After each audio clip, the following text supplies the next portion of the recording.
इस वीडियो में हम लोग मनुष्यता कविता पढ़ेंगे।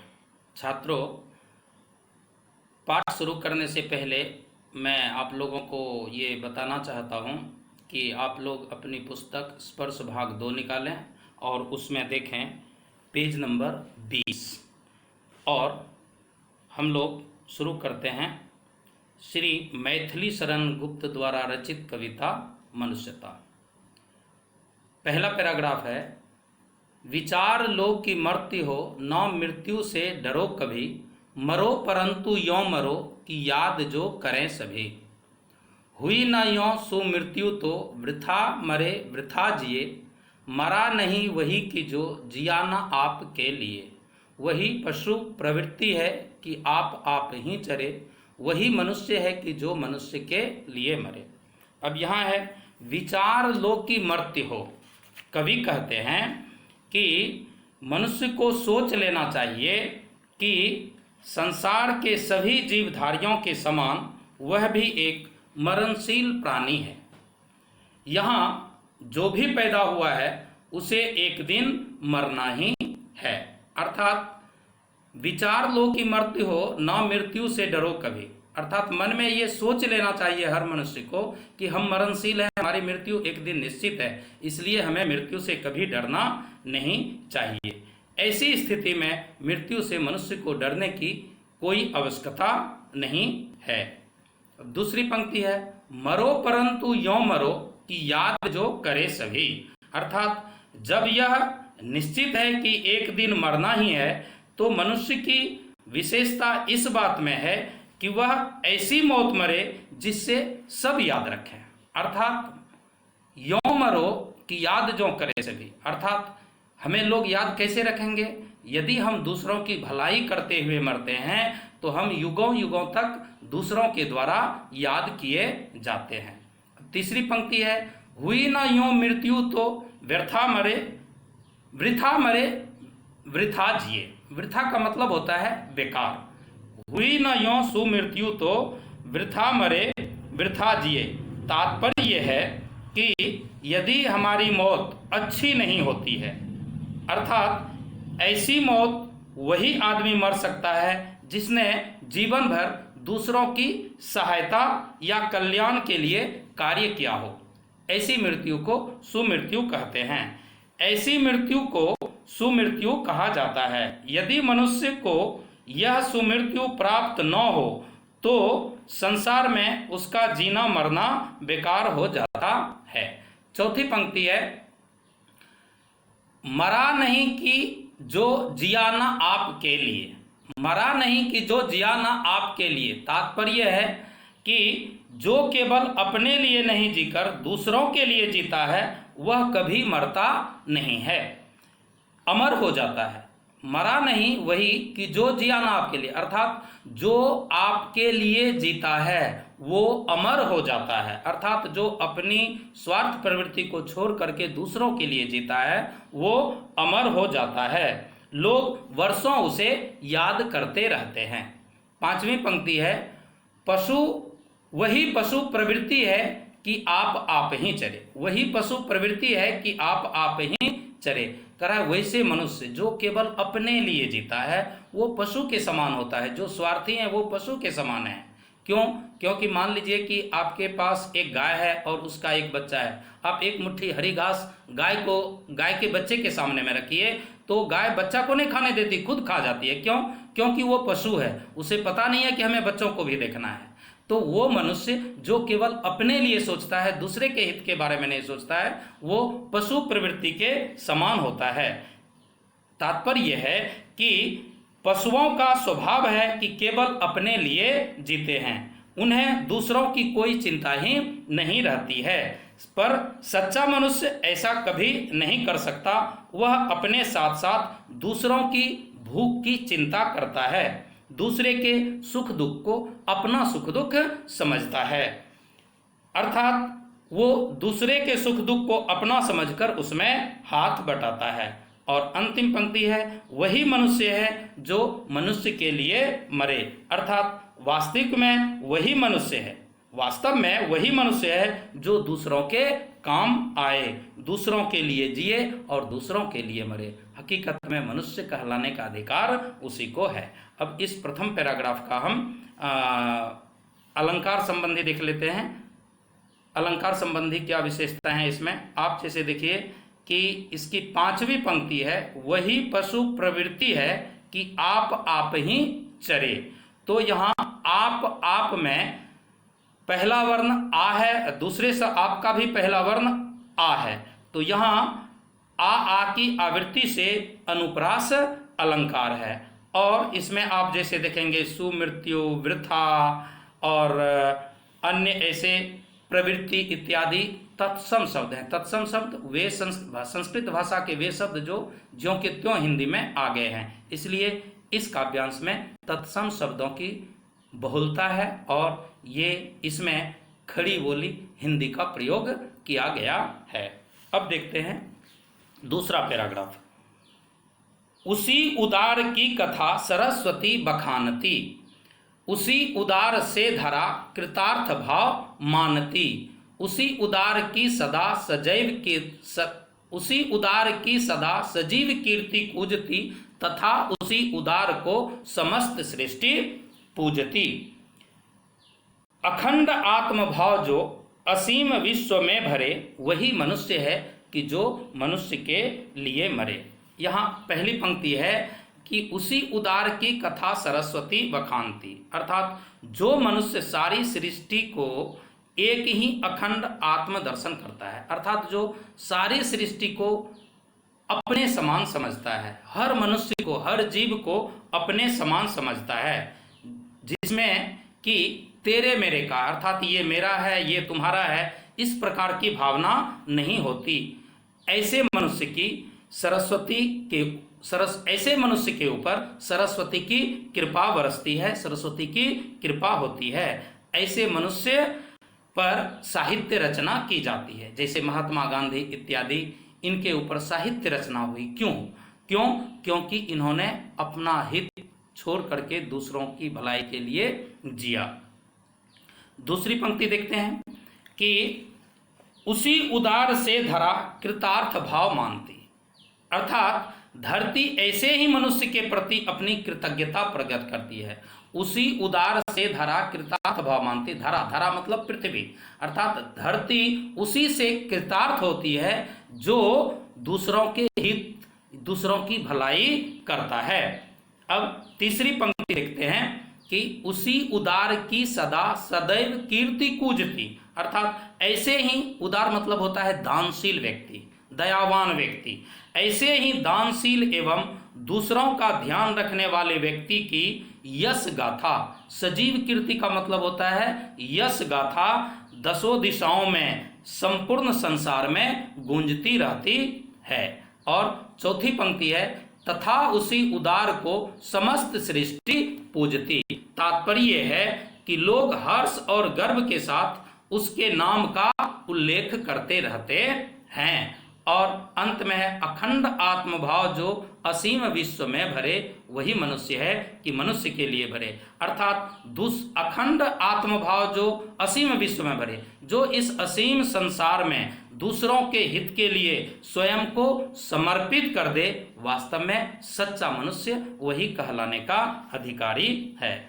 अब इसमें शिल्प सौंदर्य देखते हैं कि आप देखिए तीसरी पंक्ति में है सदा सजीव कीर्ति कूजती, सदा सजीव में, सदा में भी स है और सजीव में भी स है, और कीर्ति में पहला वर्ण क है और कूजती में भी पहला वर्ण क है। तो यहाँ स और क वर्ण की आवृत्ति से अनुप्रास अलंकार है, और इसमें भी उदार, कृतार्थ, समस्त, सृष्टि इत्यादि ये सब संस्कृत भाषा के तत्सम शब्द हैं, जो हिंदी में तत्सम कहलाते हैं तो संस्कृत के, लेकिन हिंदी में तत्सम कहलाते हैं। और इसमें भी कवि ने खड़ी बोली हिंदी भाषा का सुंदर और सटीक प्रयोग किया है। अब हम देखते हैं तीसरा अनुच्छेद। तीसरा अनुच्छेद में है कि क्षुधार्थ रंति देव ने दिया करस्त थाल भी, तथा दधि चीने दिया परार्थ अस्ति जाल भी।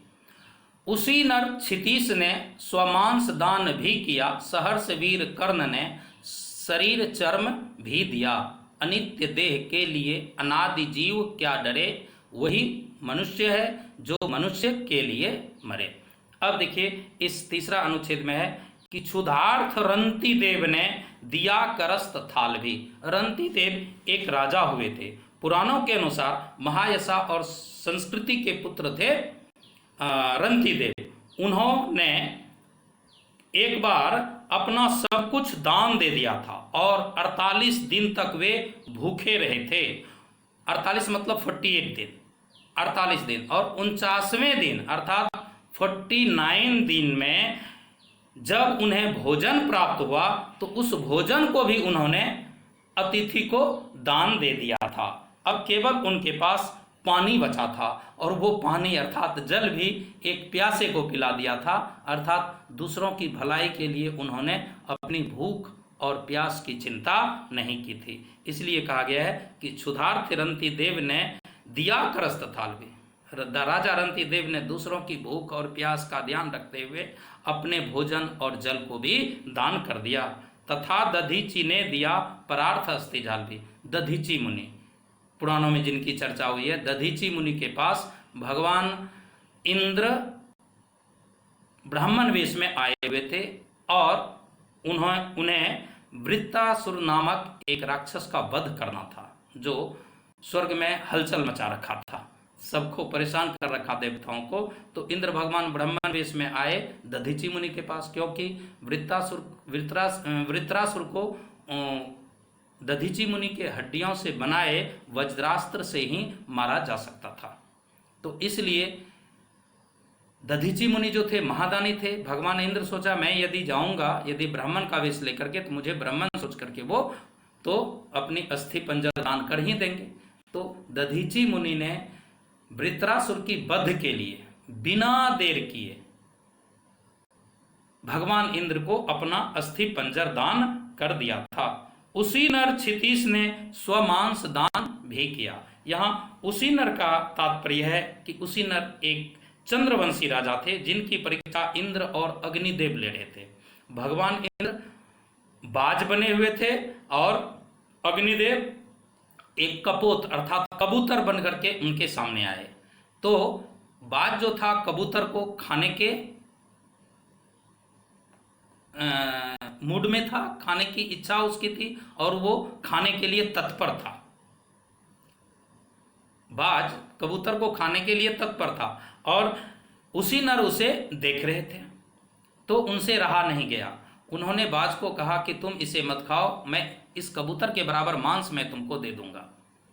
तो तुरंत बाज वहां एक तराजू लाया और एक तराजू के एक तरछे पर कबूतर को चढ़ा दिया और उसी नर ने अपना मांस काट काट करके तराजू पर रखना शुरू किया। जब हाथ पैर के मांस से भी कबूतर का मांस बराबर नहीं हुआ, क्योंकि कबूतर का मांस बराबर बढ़ता ही जा रहा था, ये शरीर का मांस देते जा रहे थे। अंत में इन्होंने तराजू के तरछे पर अपना पूरा ही शरीर रख दिया और उस कबूतर की रक्षा की।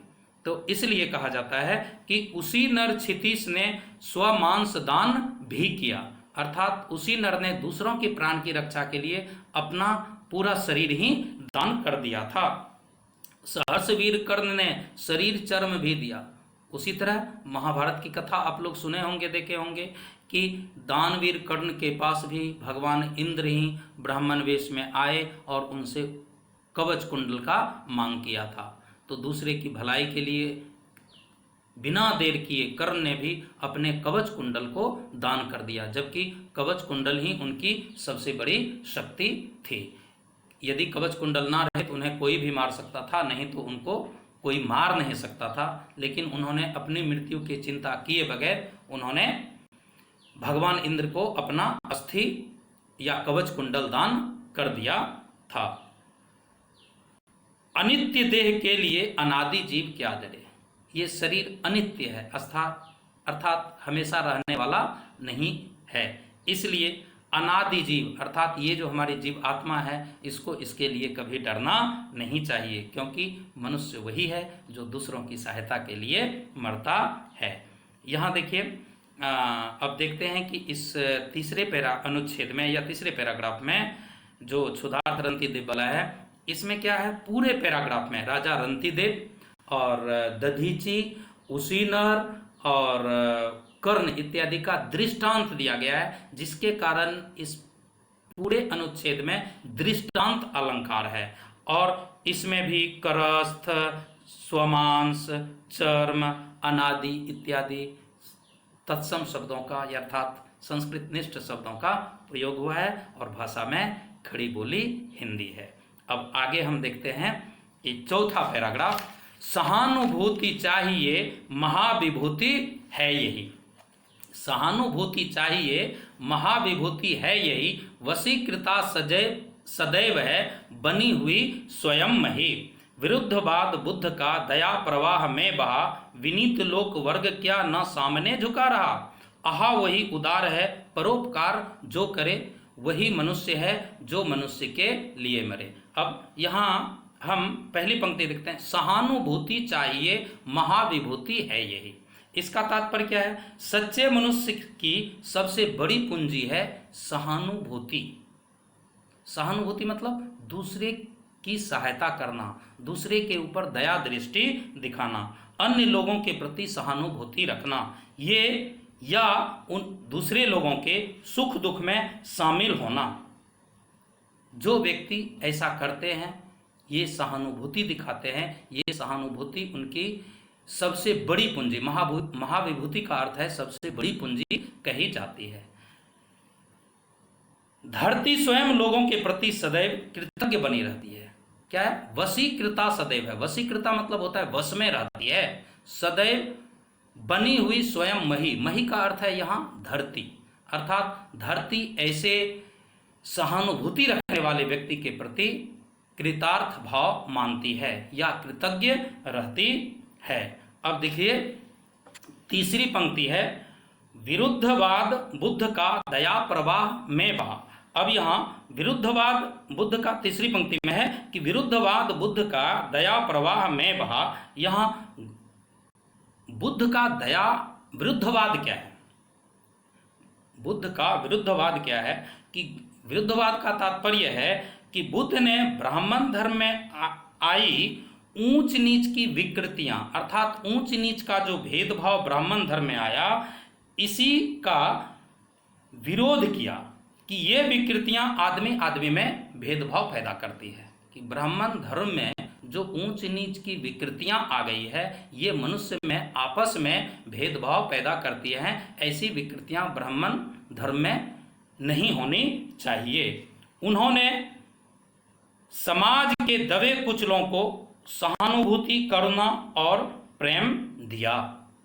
चौथी पंक्ति देखिए कि विनीत लोक वर्ग क्या न सामने झुका रहा, अर्थात युगों युगों से उपेक्षित लोग, जो विनम्रतावश उनके चरणों में झुक गया। अर्थात ब्राह्मण धर्म में जो ऊंच नीच का भेदभाव था, इसके कारण जो लोग वर्षों से समाज के द्वारा उपेक्षित थे, ऐसे लोग भगवान बुद्ध के सामने विनम्रतावश उनके चरणों में गिर पड़े, उनके चरणों में झुक गए। अब पांचवी पंक्ति देखिए, आहा वही उदार है परोपकार जो करे, अर्थात जो दूसरों के लिए जीता है। उदार का तात्पर्य है जो दूसरों के लिए जीता है, दूसरों के लिए मरता है, दूसरों के दुख दर्द को अपना समझता है, जो दूसरों की सेवा करता है, वही उदार व्यक्ति कहलाता है। वही मनुष्य है जो मनुष्य के लिए मरे, अर्थात सदा सच्चा मनुष्य सदैव दूसरों के लिए ही जीता है। अब देखते हैं चौथा पैराग्राफ का शिल्प सौंदर्य। अब यहाँ देखिए चौथी पंक्ति में है, विनीत लोक वर्ग क्या ना सामने झुका रहा। यहाँ प्रश्न किया गया है, तो जहाँ पर काव्यांश में या काव्य पंक्ति में प्रश्न किया जाता है, वहाँ प्रश्न अलंकार होता है। अब देखते हैं पांचवा दोहा या पांचवा अनुच्छेद। पांचवा अनुच्छेद है आपका, रहो न भूल के कभी मदांध तुच्छ वित्त में, सनाथ जान आपको करो न गर्व चित्त में। अनाथ कौन है यहाँ, त्रिलोकनाथ साथ हैं, दयालु दीन बंधु के बड़े विशाल हाथ हैं। अतीब भाग्यहीन है अधीर भाव जो भरे, वही मनुष्य है जो मनुष्य के लिए मरे। अब पहली पंक्ति देखिए कि पहली पंक्ति है, रहो न भूल के कभी मदांध तुच्छ वित्त में। अर्थात मनुष्य के पास यदि काफी धन दौलत इकट्ठी हो जाए, रहो न कभी मदांध तुच्छ वित्त में, यदि आपके पास ज्यादा धन संपत्ति, अधिक धन संपत्ति जमा हो जाए, तब भूल कर भी घमंड नहीं करना चाहिए। अर्थात हमारे पास धन संपत्ति है तो अपने धन संपत्ति में चूर होकर के, धन संपत्ति के घमंड में चूर होकर के हमें उतावला नहीं होना चाहिए। दूसरी पंक्ति है कि सनाथ जान आपको करो न गर्व चित्त में, प्रभु केवल मेरे साथ हैं। ऐसा कभी भूल से घमंड नहीं करना चाहिए, कभी गर्व नहीं करना चाहिए कि ईश्वर केवल मेरे हैं, यह कभी नहीं सोचना चाहिए। क्योंकि तीसरी पंक्ति देखिए कि अनाथ कौन है यहाँ, अनाथ कौन है यहाँ, त्रिलोकीनाथ साथ है। क्योंकि संसार में ऐसा कोई नहीं है जिनके साथ प्रभु नहीं है। अनाथ कौन है यहाँ, त्रिलोकीनाथ साथ है। त्रिलोकीनाथ मतलब ईश्वर, त्रिलोकनाथ अर्थात ईश्वर सबके साथ हैं। ये नहीं कि केवल मेरे साथ हैं, वे सबके साथ हैं। इसलिए किसी को यहाँ कमजोर, अनाथ मतलब कमजोर नहीं समझना चाहिए। चौथी पंक्ति देखिए कि दयालु दीन बंधु के बड़े विशाल हाथ हैं। अर्थात प्रभु सदैव सबके स्वामी हैं। दयालु दीन बंधु मतलब प्रभु सबके स्वामी हैं, सबके रक्षक हैं और सब में विद्यमान हैं। वे जो चाहें वो कर सकते हैं। बड़े विशाल हाथ हैं, उनके हाथ बहुत लंबे हैं, वे सर्वशक्तिशाली हैं। जो आदमी जो चाहता है उनके पास वो आते हैं। अर्थात जो सच्चे दिल से ईश्वर को चाहते हैं, ईश्वर सबके पास आते हैं। पांचवी पंक्ति है, अतीव भाग्यहीन है अधीर भाव जो भरे। अतीव भाग्यहीन है अधीर भाव जो भरे। अर्थात जो व्यक्ति स्वयं को अकेला समझकर दुखी और व्याकुल होता है, अधीर होता है। अधीर मतलब जो धैर्य खो देता है, अपने आप को संसार में अकेला समझता है, वह बड़ा ही भाग्यहीन होता है।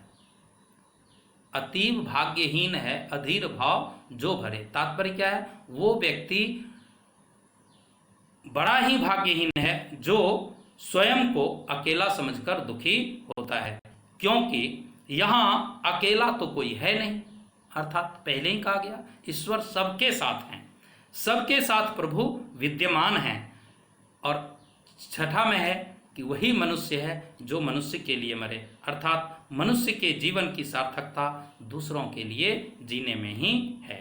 अब इस पांचवें पैराग्राफ का शिल्प सौंदर्य देखते हैं कि अब देखिए चौथी पंक्ति में, चौथी पंक्ति में क्या है कि दयालु दीन बंधु के बड़े विशाल हाथ हैं। इसमें दयालु दीन बंधु में, दयालु में भी पहला वर्ण है द और दीन बंधु में भी पहला वर्ण है द। तो दो वर्ण की आवृत्ति जहाँ होती है वहाँ अनुप्रास अलंकार होता है। तो यहाँ पर अनुप्रास अलंकार है और इसमें भी शब्द है अतीव और मदांध, तुच्छ इत्यादि। ये सारे शब्द जो हैं ये संस्कृत निष्ठ हैं, तत्सम शब्द हैं। तो यहाँ भी संस्कृत में के तत्सम शब्दों की बहुलता है और भाषा जो है वो कवि ने खड़ी बोली हिंदी का ही प्रयोग किया है। अब छठा पैराग्राफ देखते हैं कि अनंत अंतरिक्ष में अनंत देव हैं खड़े, समक्ष ही स्वबाहु जो बढ़ा रहे बड़े बड़े। समक्ष ही स्वबाहु जो बढ़ा रहे बड़े बड़े, परस्परा अवलंब से उठो तथा बढ़ो सभी। अभी अमर्त्य पंख में अपंक हो, अभी अमर्त्य पंख में अपंक हो चढ़ो सभी। रहो न यों की एक से न काम और का सरे, वही मनुष्य है जो मनुष्य के लिए मरे। अर्थात अतीव अनंत अंतरिक्ष में अनंत देव हैं खड़े। यह है जो लोग एक दूसरे की सहायता के लिए तैयार रहते हैं तथा दूसरे का सहारा बनते हैं, उनकी सहायता के लिए अंतरिक्ष में विद्यमान अनेक देवता सदैव अपनी भुजाएं उठाए रहते हैं। अनंत अंतरिक्ष में अनंत देव हैं करे, समक्ष ही स्वबाहु जो बढ़ा रहे बड़े बड़े। तात्पर्य क्या है कि जो व्यक्ति दूसरों की सहायता करता है, जो दूसरों के लिए जीता मरता है, उसके लिए ईश्वर भी अंतरिक्ष में खड़े हैं, उनकी सहायता के लिए खड़े हैं और वो सामने हैं और हम उसे देख नहीं पा रहे हैं। घमंड गर्व के कारण हम उनको देख नहीं पाते हैं, जबकि यदि हम दूसरे की सहायता करते हैं या जो परोपकारी व्यक्ति होता है उसके लिए असंख्य देवता अंतरिक्ष में खड़े हैं और वो अपनी बड़ी बड़ी भुजा उसकी तरफ बढ़ा रहे हैं कि सभी मेरे पास आ जाओ। तीसरी पंक्ति, परस्परा अवलंब से उठो तथा बढ़ो सभी।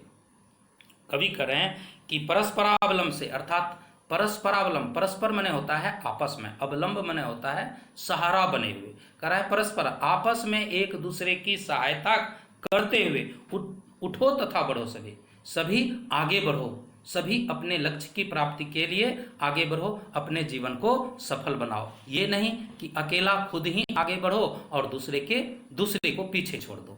दूसरे की सहायता करते हुए हमें अपने जीवन में आगे बढ़ना चाहिए, तभी वास्तव में हम मनुष्य कहलाने के लायक हैं। चौथी पंक्ति है, अभी अमर्त्य पंख में अपंक हो चढ़ो सभी, अर्थात उनकी गोद में बैठने का प्रयत्न करना चाहिए। अर्थात अनंत अंतरिक्ष में जो देवता लोग खड़े हैं और अपनी भुजा हमारी तरफ बढ़ा रहे हैं, तो हमें उनकी भुजा को पकड़ करके उनके गोद में बैठने का, अर्थात पवित्र गोद में बैठने का प्रयास करना चाहिए, निरंतर आगे बढ़ते रहना चाहिए। और पांचवी पंक्ति है कि रहो न यों की एक से न काम और का सरे। इंपॉर्टेंट पंक्ति है। कवि कहते हैं कि यह सोचकर चुप होकर मत बैठ जाओ, यह सोचकर चुप होकर के मत बैठ जाओ कि मुझ अकेले से क्या होगा इस संसार में, मैं अकेला कुछ नहीं कर सकता हूं।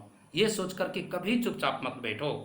दूसरे का कार्य कैसे पूरा होगा ये कभी मत सोचो, बल्कि दूसरे का सहारा बनने के लिए उठ खड़े हो जाओ कि मैं अकेला हूं, मैं अकेले क्या कर सकता हूं, दूसरे का काम कैसे हो सकता है, ऐसा कभी मत सोचो। हमेशा दूसरे की सहायता के लिए तैयार रहो, दूसरे की सहायता करो, खुद का काम होगा और दूसरे का भी काम होगा, क्योंकि मनुष्य वही है जो मनुष्य के लिए मरे, अर्थात इसी में मानव जीवन की सार्थकता है। अब इस छठे अनुच्छेद का शिल्प सौंदर्य देखते हैं। यहाँ देखिए पहली पंक्ति में ही है अनंत अंतरिक्ष, अर्थात अनंत अंतरिक्ष में अ और अवर्ण की आवृत्ति है, इसलिए यहाँ पर भी अनुप्रास अलंकार है। और दूसरी पंक्ति में देखिए है बड़े बड़े शब्द, बड़े बड़े में जहां एक ही शब्द की दो बार आवृत्ति हो वहां पर पुनरुक्ति अलंकार, पुनरुक्ति का तात्पर्य है एक ही शब्द का दो बार प्रयोग, तो यहाँ बड़े बड़े में पुनरुक्ति अलंकार है। फिर चौथी पंक्ति में देखिए, चौथी पंक्ति में है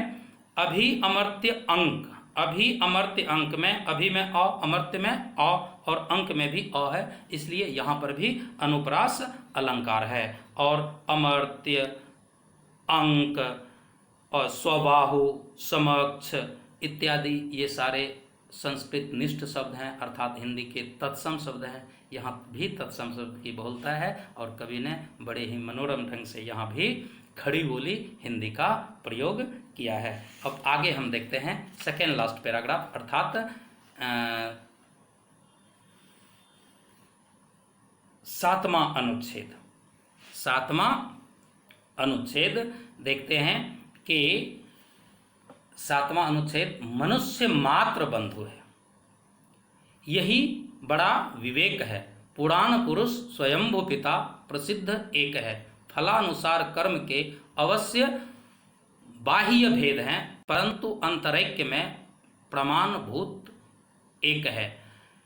अनर्थ है कि बंधु ही ना बंधु की व्यथा हरे, वही मनुष्य है जो मनुष्य के लिए मरे। अब पहली पंक्ति देखिए कि मनुष्य मात्र बंधु है, अर्थात यही बड़ा विवेक है। मनुष्य मात्र बंधु है, यही बड़ा विवेक है। इसका तात्पर्य है कि सभी मनुष्य हमारे बंधु हैं। मनुष्य मात्र अर्थात संसार में जितने मनुष्य हैं ये सब के सब हमारे बंधु हैं और उनका परम पिता परमेश्वर ईश्वर ही पिता है, अर्थात मनुष्य मात्र बंधु है, यही बड़ा विवेक है।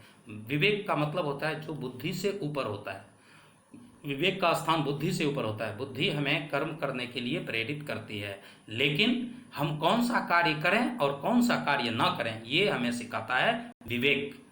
कि हम कौन सा कार्य करें ना करें, ये हमें विवेक सिखाता है।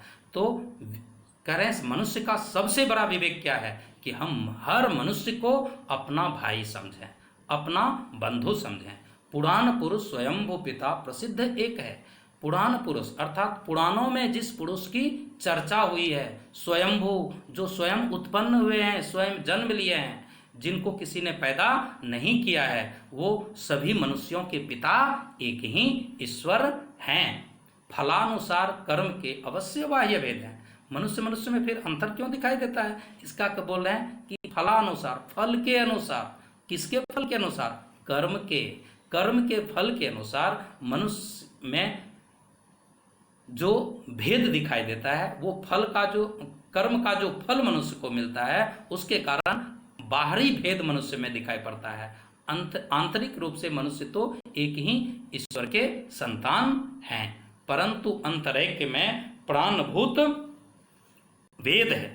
परंतु अंतरैक्य में, चौथी पंक्ति देखिए, परंतु अंतरैक्य में प्राणभूत वेद है, किंतु सबके भीतर एक ही आत्मा का निवास है। स्वयं वेद इस सत्य के प्रमाण है। वेद इस सत्य या वेद जो है इस तथ्य के प्रमाण हैं।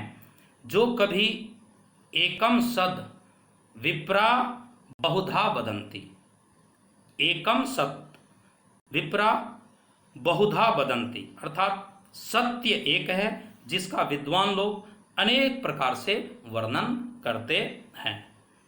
और कभी यत्र विश्वम भवति एक नीडम, यत्र विश्वम भवति एक नीडम, जहां सारा संसार एक घोंसले में रहने वाले पक्षियों की तरह मिलकर एक हो जाता है। अर्थात जब हम मर जाते हैं तो जिस प्रकार पक्षियां आकर आपस में एक घोंसले में जाकर के शाम में निवास करती हैं, उसी प्रकार मनुष्य जब मर जाता है तो वो ईश्वर के पास जो एक घोंसला जैसा घर है, सब उसी में जाकर के अर्थात ईश्वरीय तत्व में जाकर के समा जाता है और सब एक हो जाता है।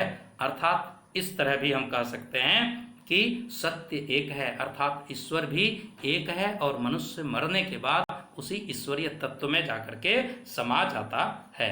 अर्थात कहने का तात्पर्य एक है कि परंतु अंतरिक्ष में प्राणभूत वेद है। यहाँ वेद का तात्पर्य है कि जब मनुष्य मात्र भीतर से एक है तो प्रत्येक मनुष्य हमारा भाई बंधु ही है, और ये वेद हमें कहता है। अब पांचवी पंक्ति देखिए कि अनर्थ है कि मनुष्य ही न मनुष्य की व्यथा करें, कि यदि हम अपने ही बंधु के कष्ट को दूर करने में सहायक नहीं बन पाए तो मानव जगत का इससे बड़ा अनर्थ और हो क्या सकता है। कि अनर्थ है कि मनुष्य ही ना मनुष्य की व्यथा है।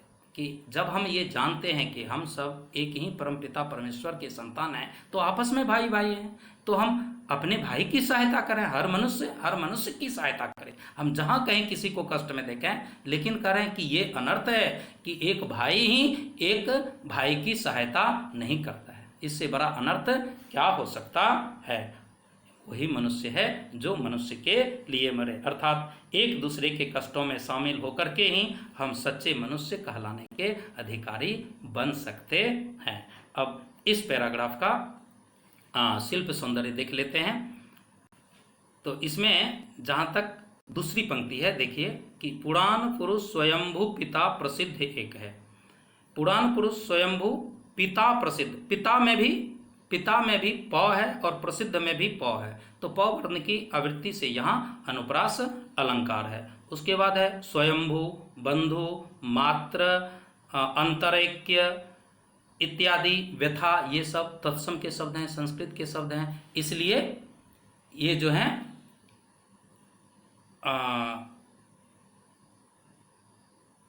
ये पद्यांश जो है वो संस्कृत निष्ठ शब्दों की बहुलता लिए हुए है, और इसमें कवि ने खड़ी बोली हिंदी का प्रयोग किया है। और हम अब अंतिम पैराग्राफ की ओर चलते हैं। चलो अभिष्ट मार्ग में सहर्ष खेलते हुए, चलो अभिष्ट मार्ग में सहर्ष खेलते हुए, विपत्ति विघ्न जो पड़े उन्हें धकेलते हुए, घटे न हेल मेल हाँ, बढ़े न भिन्नता कभी, अतर्क एक पंथ के सतर्क पंथ हों सभी। तभी समर्थ भाव है कि तारता हुआ तरे, वही मनुष्य है कि जो मनुष्य के लिए मरे। कवि प्रेरणा देता है कि पहली पंक्ति देखिए कि चलो अभिष्ट मार्ग में सहर्ष खेलते हुए।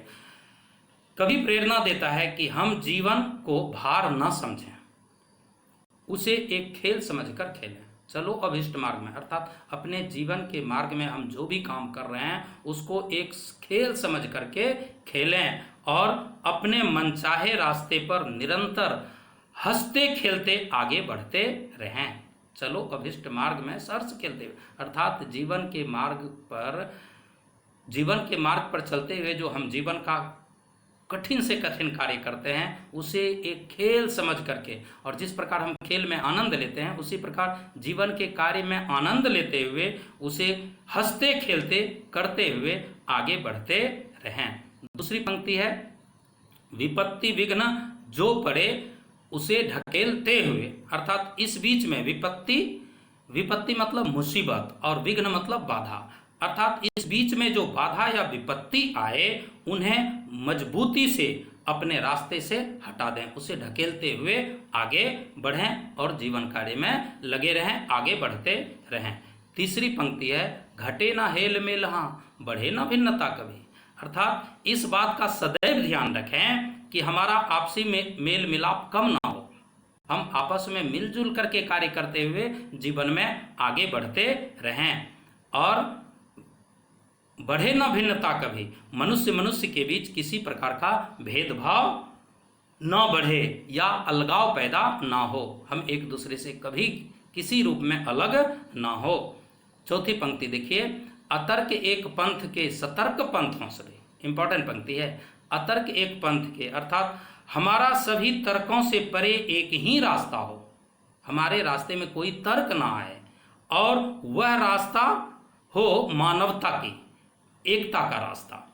इसी रास्ते पर हम सावधानी पूर्वक निरंतर आगे बढ़ते रहें। और पांचवी पंक्ति है, तभी समर्थ भाव है कि तारता हुआ तरे, मनुष्य तभी अधिक शक्ति संपन्न बन जाता है, तभी समर्थ भाव है, अर्थात आप शक्तिमान सर्वशक्तिमान तभी कहला, समर्थ भाव का तात्पर्य मनुष्य सर्वशक्तिमान तभी कहला सकता है, तारता हुआ तरे, अर्थात अपना बेड़ा पार करता हुआ जो दूसरों को भी साथ लेकर के उसका भी बेड़ा पार कर दे, वही मनुष्य सर्वशक्तिमान कहलाने के लायक है या शक्तिमान कहलाने के लायक है। कि मनुष्य तभी अधिक सर्वशक्ति संपन्न बन जाएगा जब संसार सागर को वह स्वयं पार करता हुआ दूसरों को भी इसे पार करने में सहायक बन सके, तभी मनुष्य शक्तिमान या सर्वशक्तिमान कहला सकता है। वह खुद तो जिए ही और दूसरों के लिए भी मददगार बने। और अंतिम में जो कवि की पंक्ति होती है कि वही मनुष्य है कि मनुष्य के लिए मरे, अर्थात सच्चा मनुष्य वही होता है जो दूसरों के लिए जीता और मरता है। बच्चों, अब आप लोग इस वीडियो को क्रमशः देखते रहेंगे और देखने के क्रम में आप लोग जो भी समझ में आया हो उसी आधार पर आप इसका जो अभ्यास प्रश्न है उसको भी आप अपनी उत्तर पुस्तिका में करेंगे। इसी के साथ इस पाठ की समाप्ति की जाती है। धन्यवाद।